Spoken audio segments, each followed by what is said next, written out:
Bon, bah voilà. En vrai, moi, ce match, je suis ni déçu ni content parce qu'on a quand même fait un petit score. Mais en soi, je suis content parce que la prestation était bonne. Salut à tous les gens, c'est Akas. Aujourd'hui, on se retrouve dans une nouvelle vidéo, les gars, où on va faire un débrief un peu en retard du match Le Havre-Paris Saint-Germain qui s'est passé hier. On a gagné 1-0. Malgré qu'on ait gagné 1-0, on pensait que c'était un mauvais match, mais dans l'ensemble, les gars, je vous jure que le match était assez bon. Moi, il m'a pas déçu. Il y a des failles, il y a des trucs. Oui, on avait beaucoup plus d'occasions. Oui, on aurait pu marquer plus. Oui, on aurait pu étendre un meilleur score.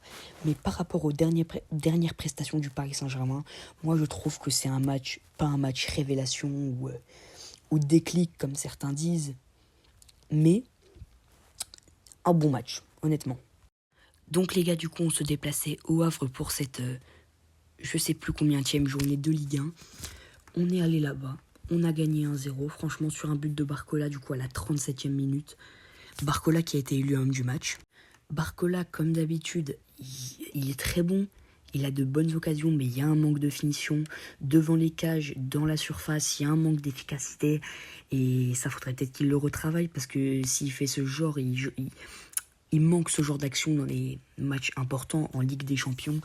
Ça peut commencer à devenir dangereux et c'est là que ça va se gâter, quoi. Mais sinon, bon match de Barcola. Mais j'ai d'autres personnes à féliciter. En commençant par exemple avec Zabarny, que j'avais critiqué, insulté, que j'avais vraiment traité de tous les noms que je trouvais nul à chier. Et bah, pardonne-moi parce que vu ta prestation hier contre le Havre, t'as le mérite d'être pardonné. Tu nous as pondu un match très bon, très bien. De bons contrôles, des belles actions défensives. Il nous a fait des très belles actions qui ont permis... Bon, il y a eu quelques fautes défensivement, hein, comme d'habitude avec Zabarny, honnêtement. Mais sinon, dans l'ensemble, il nous a fait un très bon match. Ensuite, je vais féliciter Dro qui a fait un match correct. Et moi, je trouve qu'il s'est tellement vite adapté au jeu du Paris Saint-Germain. Et je trouve que pour un mec qui est là depuis un mois, même pas, je trouve qu'il s'est tellement bien adapté et on dirait qu'il joue là depuis 2 ans. Et je trouve, et je le félicite franchement parce que pour un nouveau comme ça, il a fait un match plus que correct. Ensuite, Matvei Safonov, mesdames et messieurs, nous a fait un match stratosphérique, un match terrifiant. Ce mec est trop fort. Ne venez même plus me parler du débat, pas du débrief. Ne venez même plus me parler du débat Chevalier-Safonov. Safonov lave Chevalier dans tous les domaines. Ce mec garde son sang-froid dans chaque action et il nous a fait un match stratosphérique. Et enfin, on a cet homme qui est juste stratosphérique. Son niveau est incroyable. Il est super fort, les gars.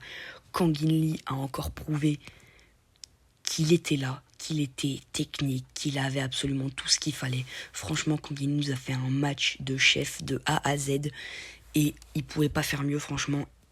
Kang In Lee, félicitations, tu nous as fait un match terrifiant.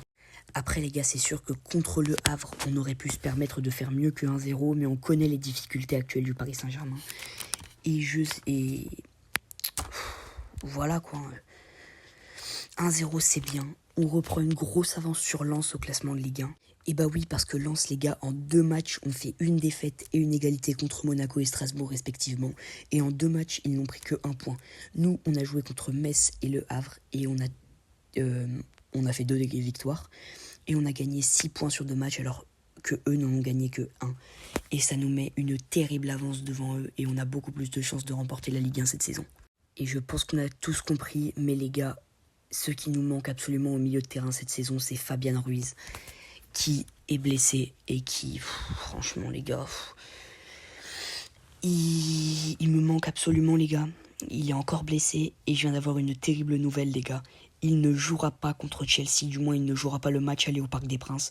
On n'a pas encore eu d'infos sur son état, s'il pourra jouer ou pas le match retour. Mais en tout cas les gars, c'est sûr, c'est catégorique. Il ne sera pas dans l'équipe pour le match aller contre Chelsea en Ligue des Champions. Mais il faut vite qu'il revienne parce que là, si on continue sans lui la Ligue des Champions, ça va pas le faire. Et les gars aussi, on a des gros problèmes, par exemple comme avec Kvaratskhelia qui est irrégulier, désolé. Je dirais pas qu'il choisit ses matchs non plus, mais il y a un manque de finition, il y a un manque de... Il réfléchit moins devant les cages, etc. Parfois, il tente des frappes qui ne servent absolument à rien au lieu d'essayer de trouver des solutions et de faire des passes. Et il faut qu'il se réveille aussi. Aussi, les gars, Vitinha n'est plus aussi bon que la saison dernière et on sait pourquoi, les gars. Vitinha n'a presque pas de remplaçant et regardez, depuis le début de la saison, Vitinha joue absolument tous les matchs pendant 90 minutes. Vitinha fait la totalité des matchs en Ligue 1, etc. Ce qui fait qu'il peut pas se reposer, les gars. Tous les 4 jours, 5 jours, il enchaîne un match. Et après, on veut qu'il soit bon, qu'il soit en pleine forme pour la Ligue des Champions. Bah non, les gars. Luis Enrique, au bout d'un moment, il va devoir faire des choix. Et même si Vitinha est l'un des meilleurs du Paris Saint-Germain, il va devoir faire le choix de, pour les matchs les moins importants en Ligue 1, le mettre sur le banc de touche et le laisser souffler. Parce que ça va plus du tout, les gars. Il est crevé, ça se voit. Bon, les gars, c'est la fin de ce débrief. C'était Akas. Je vous laisse. À bientôt, les gars. Et ici, c'est Paris.